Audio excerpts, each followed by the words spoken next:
देखो, जब किसी कंट्री की 40% जनता के पास इमरजेंसी फंड के नाम पर $400 भी ना हो, तो उसको कहते हैं या तो कंज्यूमरिज्म का शिकार है उसकी जनता, या तो फिर इन्फ्लेशन बहुत ही तगड़े लेवल पर है।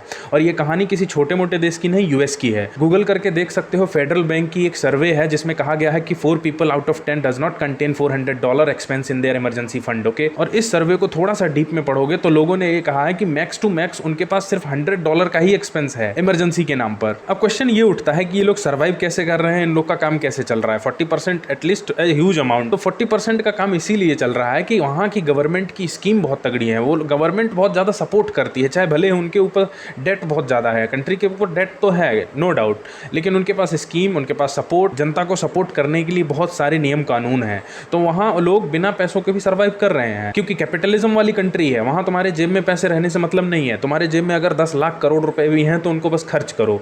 नियम और कानून इसी हिसाब से डिज़ाइन ही करे गए हैं, चाहे तुम लोन, चाहे क्रेडिट कार्ड, चाहे और ज़्यादा ये बैंकिंग सिस्टम को जब एनालाइज करोगे तो समझ में आएगा। तुम्हारे जेब से पैसा निकालना ही उनकी एक स्कीम है। कैपिटलिज्म इसी को कहते हैं। तुमको ऐसा फील हो रहा होगा कि इंडिया में भी धीरे धीरे, चाहे तुम खुद अपने आप को एनालाइज कर लो, तुम कंज्यूमरिज्म या फिर कैपिटलिज्म का शिकार हो रहे हो, अपने जेब से पैसा निकाल रहे हो। और हार्श ट्रुथ ये है कि हमारे पास गवर्नमेंट का उतना बड़ा सपोर्ट भी नहीं है, उतनी बड़ी स्कीम भी नहीं है जो हमको इमरजेंसी फंड $400 वाली कंडीशन पे सपोर्ट कर पाए।